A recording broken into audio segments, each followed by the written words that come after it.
Baik, ketemu lagi dengan saya Pak Hermawan. Kali ini kita akan membahas tentang larutan asam basa. Langsung saja, kita langsung ke sifat-sifat baik asam maupun basa. Secara umum, senyawa yang asam itu memiliki sifat: satu, memiliki rasa yang masam atau asam, kemudian bersifat korosif atau merusak. Kemudian jika diuji dengan indikator kertas lakmus yang biru, asam dapat mengubah lakmus tersebut menjadi merah. Sedangkan jika diuji dengan indikator kertas lakmus merah, kertas lakmus tersebut tidak akan berubah warna. Nah, contohnya ada cuka, asam sitrun, asam lambung. Itu di dalam lambung kita ada yang namanya asam lambung, kemudian jeruk dan lain sebagainya. Adapun sifat-sifat basa diantaranya adalah memiliki rasa yang pahit, kemudian bersifat kaustik atau dapat merusak kulit. Nah, kebalikan jika dites dengan kertas indikator kertas lakmus merah, maka basa akan mengubah lakmus yang berwarna merah menjadi biru, kemudian yang biru tetap biru. Baik, secara garis besar seperti ini untuk memahami asam dan basa. Jadi sifatnya ada asam dan ada basa. Sebenarnya ada satu lagi, yaitu netral. Nah, jika kita menguji dengan kertas lakmus yang biru, kemudian kertas yang satunya adalah merah, demikian juga untuk yang bersifat basa dan netral.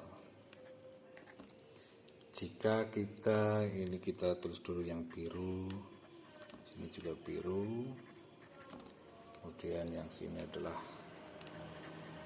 merah. Nah, apa yang terjadi ketika lakmus merah dan biru ini kita celupkan ke dalam senyawa yang bersifat asam, basa maupun netral? Yang terjadi adalah jika sifatnya adalah asam, maka kertas yang tadinya berwarna biru, lakmus biru, itu akan berubah menjadi berwarna merah. Kemudian yang terjadi pada kertas lakmus merah adalah ketika dicelupkan ke dalam senyawa yang bersifat asam, warna merah tetap berwarna merah. Nah, untuk yang bersifat basa, ketika kertas lakmus berwarna biru kita masukkan ke senyawa basa, maka warna biru ini akan tetap berwarna biru, kemudian yang merah berubah menjadi biru. Nah, bagaimana dengan yang netral? Yang netral adalah biru tetap biru, merah juga tetap merah. Jadi tidak akan merubah sama sekali yang netral. Nah, untuk memahaminya, intinya seperti ini. Basa itu akan berubah menjadi biru semua, kemudian asam akan berubah menjadi merah semua. Kemudian yang netral, baik kertas biru maupun merah, itu tidak akan merubah. Nah, itu adalah penjelasan singkat tentang kertas lakmus biru dan merah untuk menguji sifat asam dan basa. Berikutnya kita akan memahami tentang teori asam basa. Ada 3 teori. Yang pertama adalah teori asam basa menurut Arrhenius. Jadi menurut Arrhenius, senyawa yang bersifat asam adalah senyawa yang jika dilarutkan dalam air akan melepaskan ion H+.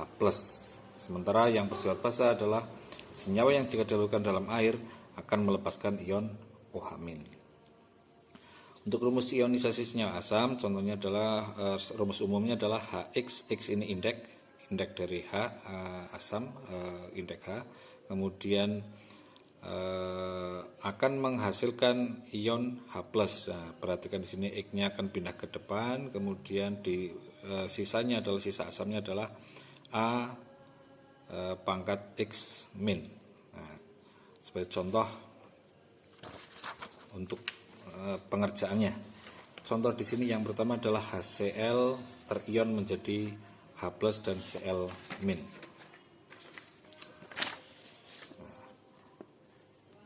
HCl itu akan menurut Arrhenius senyawa asam ini adalah akan melepaskan ion H+. Nah, H+-nya dilepaskan, kemudian sisanya adalah Cl. jumlah muatan positifnya di sini 1, maka negatifnya juga harus 1, sehingga positif 1 negatif 1 hasilnya adalah netral, sehingga di sini juga netral, tidak ada plus dan tidak ada minusnya. Kemudian contoh yang kedua di sini adalah H2SO4, ini A, sementara yang B H2SO4.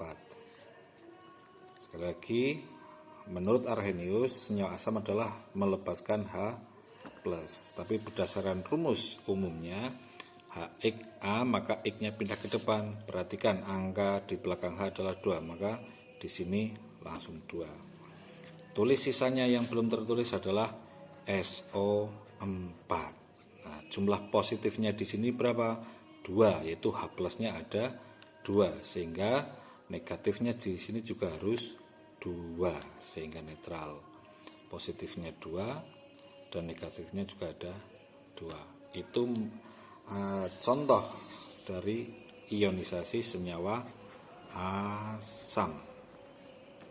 Kemudian untuk rumus ionisasi senyawa basa, rumus umumnya ini BOHX menjadi BX plus ditambah XOH min.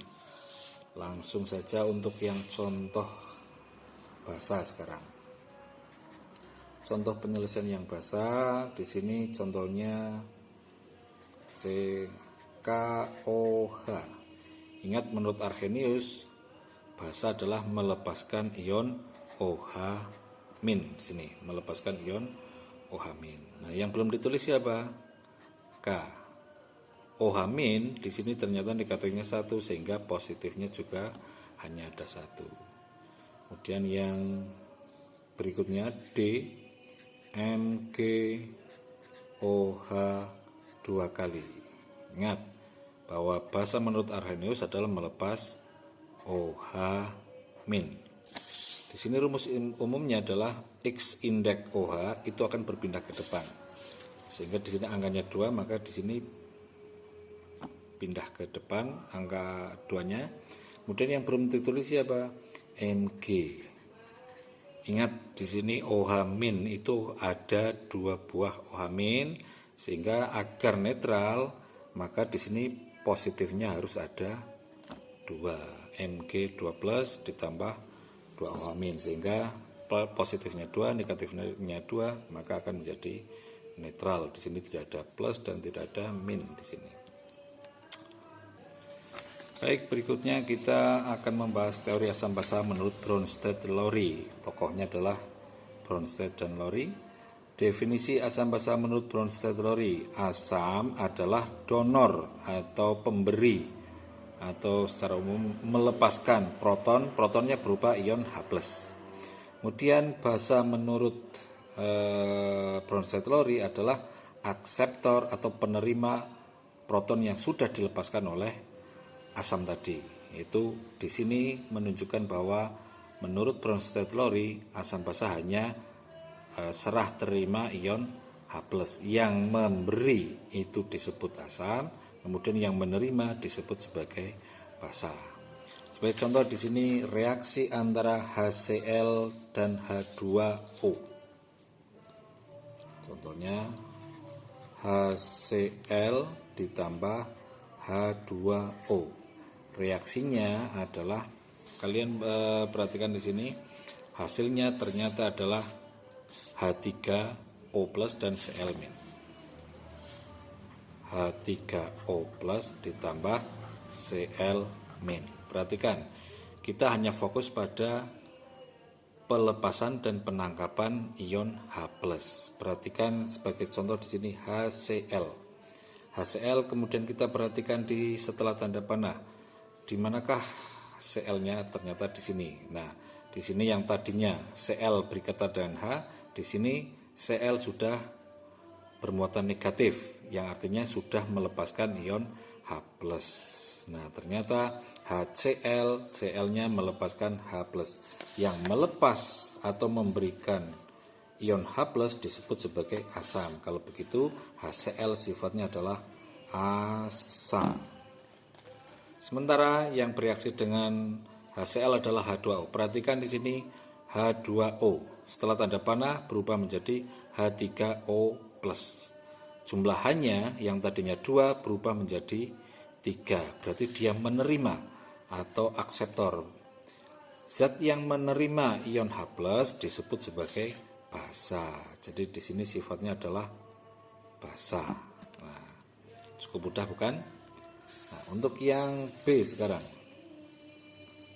B, reaksi antara NH3 ditambah H2O menghasilkan NH4+ ditambah OH-. Menghasilkan NH4+ ditambah OH-.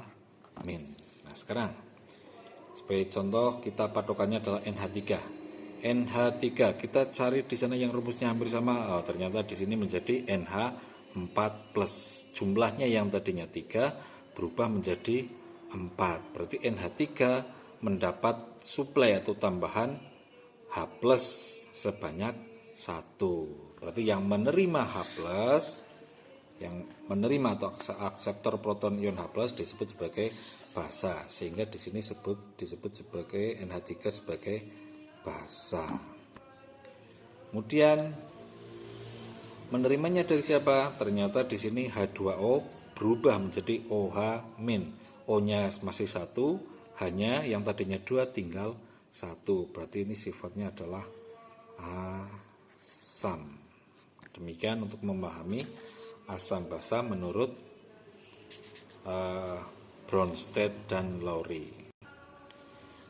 Kita perhatikan di sini ternyata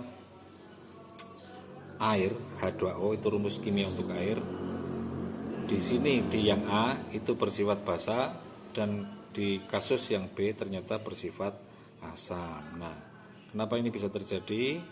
Ini karena air adalah memiliki sifat sebagai senyawa amfoter.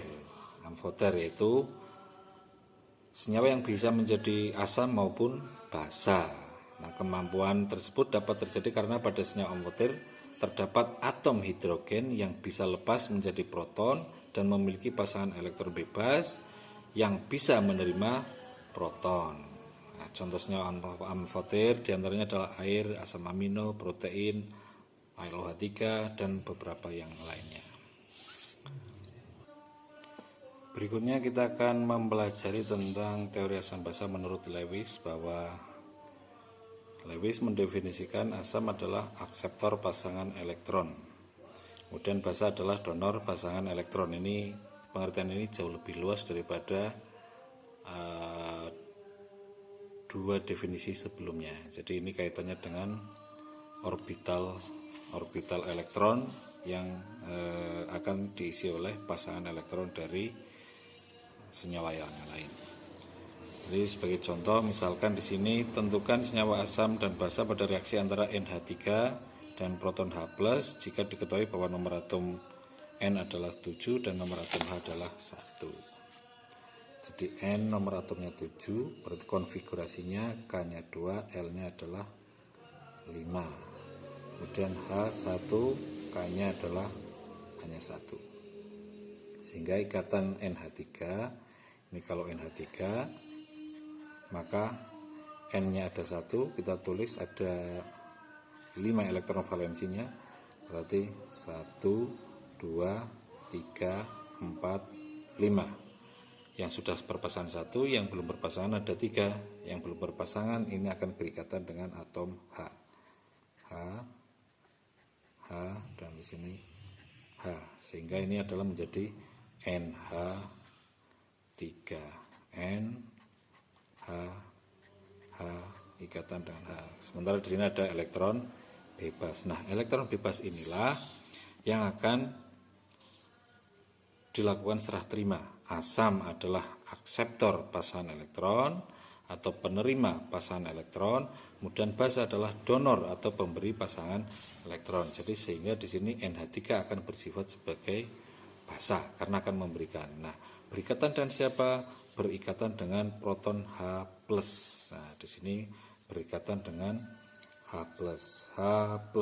Yang tadinya punya elektron 1 karena sudah dilepaskan, sehingga di sini di kulit K tidak ada elektron sama sekali, sehingga kulit K itu tidak memiliki elektron sama sekali, sehingga dia memiliki orbital kosong di kulit K-nya. Sehingga di sini karena tidak ada pasangan elektron sama sekali, sehingga di sini akan terjadi ikatan dengan H. Nah, sehingga di sini akan berubah menjadi NH4+. Demikian tadi kurang lebih penjelasan tentang asam basa, baik secara indikator menggunakan kertas lakmus maupun teori asam basa menurut 3 ilmuwan, yaitu yang pertama adalah Arrhenius, kedua Bronsted Lowry, dan yang ketiga adalah menurut Lewis. Semoga penjelasan ini dapat memperjelas modul yang saya bagikan lewat WhatsApp. Demikian tadi edisi pembelajaran jarak jauh mata pelajaran kimia untuk siswa-siswa saya di SMK Pancabakti Banjarnegara. Terima kasih. Assalamualaikum warahmatullahi wabarakatuh.